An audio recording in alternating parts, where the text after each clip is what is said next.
Hello everybody. I wanted to share with you this postpartum soup that I sometimes make for my clients, not always, and this little one's gonna help me.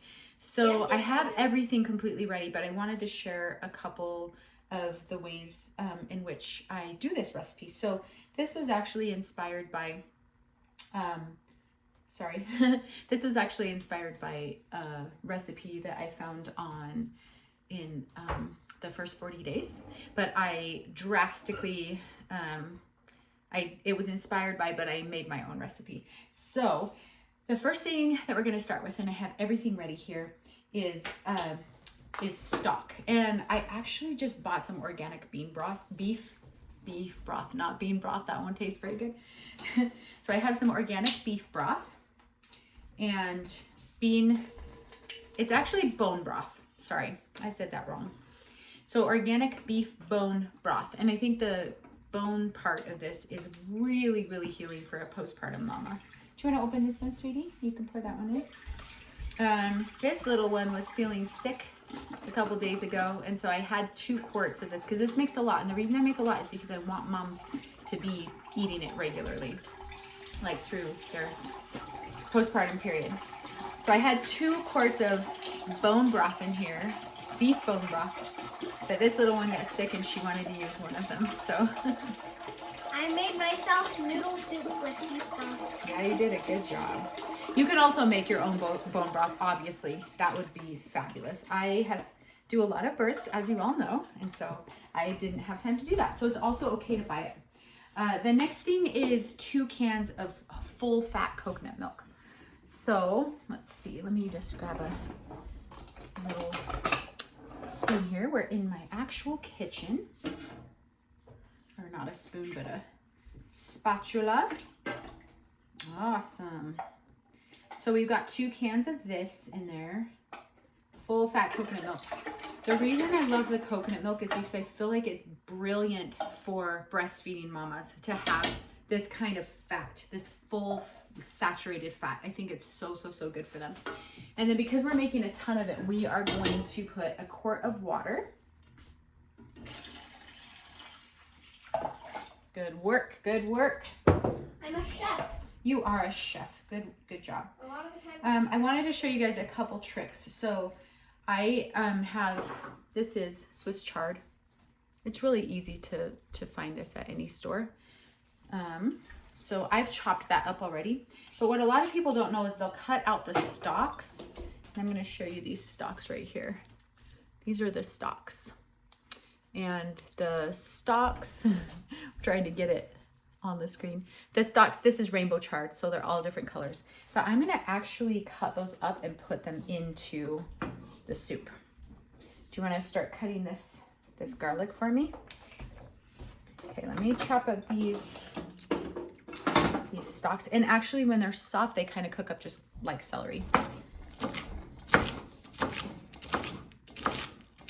I mean, when they're put in the soup and cooked. So, and it makes really beautiful. I'm going to show you. And a lot of people will wonder what you put. They'll say, hey, how did you find yellow celery? So that's what there we go. Beautiful, right? Okay, so we'll put those stalks in there, and they are full of nutrition. Full of nutrition. And then the second thing I wanted to show you, and I'm sure that many of you already know this, but to peel a garlic, I usually, there we go. To peel a garlic, I usually just smash it. So I'm going to smash this on my cutting board here. It's going to be kind of loud. And then you've got this garlic that you're able to just peel the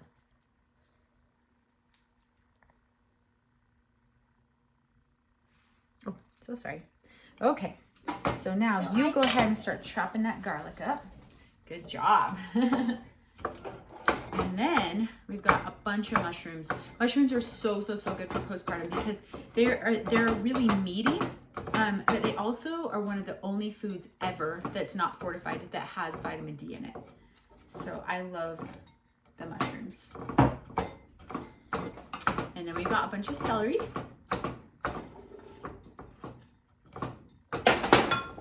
And we have a full sweet potato. This is a white sweet potato. I actually love white sweet potatoes. And probably you don't know this, but you can eat these raw.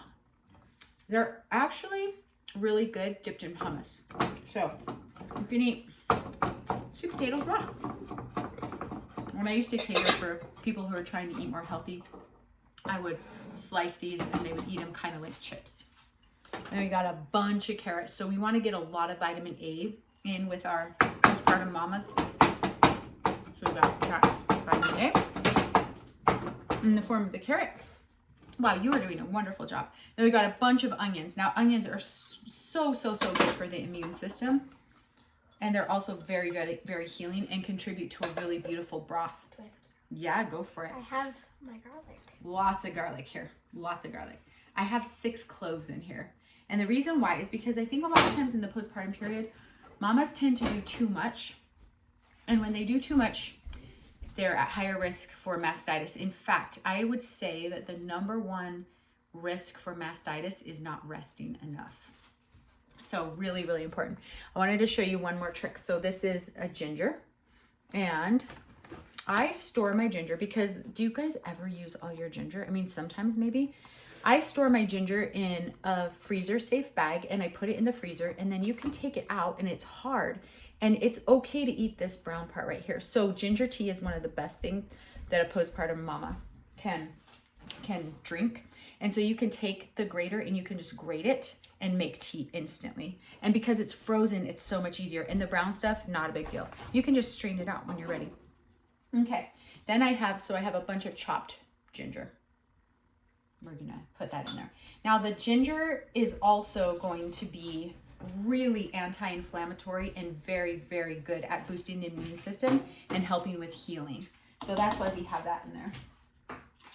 Then I have some salt. This is actually real salt, so it's full of minerals. And again, we're gonna do a different form of ginger. So we're gonna do a teaspoon of powdered ginger as well. So this is very, very gingery soup. Again, we're going for warmth. That's what women need in the postpartum period. We're going for warmth and we're going for support of the blood systems and blood building. And we're going for keeping that immune system nice and strong. So all of these, you'll notice that many of the things put in here are very, very warm, considered warm foods.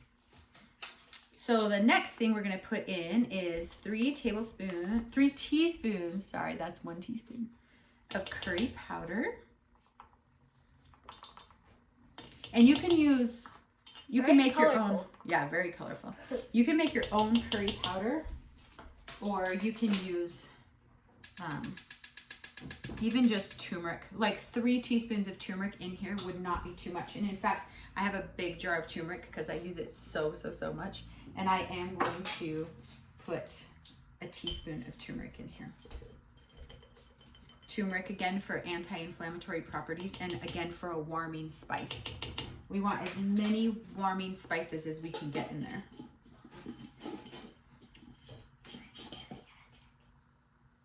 And then, okay. And then let's see, I think we have everything in there except for, we have one last thing, and that is millet. Millet is a grain, it's a whole grain. And when I'm in prenatals with people and I'm talking to them about eating whole grains and how important the whole grains are, a lot of people don't know what a whole grain is. And so they'll say, I eat whole wheat bread, but most of the whole wheat bread that people are eating right now is full of sugar, high fructose corn syrup, and it's not very many whole grains. So this would be an example of a whole grain. Oatmeal would be an example of a whole grain. Brown rice would be an example of a whole grain. Whole wheat is a whole grain. Don't let her fly in the soup. I have a chicken. It doesn't even look like a chicken. It looks like... She's a little baby chicken. She's so cute. I do. Milo, you touch the screen so everyone can see this up close. Okay. I'll touch the screen since she's busy with her. So this is millet. They're little tiny grains, as you can see. And we're gonna put this, it's a very, very healing grain. So we're going to put 2 cups of millet in our postpartum soup. So here's 1 cup. Oh, you guys, it smells so good already. It smells amazing. Now, you do not have to stick very closely to this recipe. I would say to stick to the spices, the warming spices, because that's one of the biggest reasons why this is postpartum soup. It's warm, it's got those warming spices, it has immune boosting properties, it has anti-inflammatory properties, it's full of vitamin A and vitamin D. And all of those things are exactly what women need in the postpartum period. So now, we're just gonna give that a stir. Oh my gosh, it smells so good. Can I stir it? Woo! Yeah. Do you wanna come give it a sniff too? Also, those greens are gonna be full of, I'm gonna give you a better stirrer. Look at this cool stirrer we have. It's nice and long and carved. So the other thing that is in here is that I forgot to mention is the Swiss chard is full of vitamin K. And as you know, vitamin K is a blood clotting vitamin.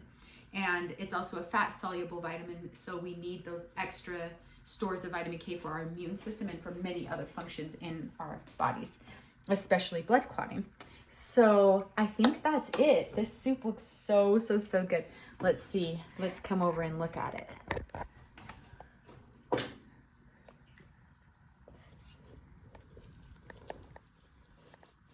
So beautiful. And of course, all of the mushrooms have gone to the top, but once those get filled with, once they kind of soak up that liquid, they're going to be delicious.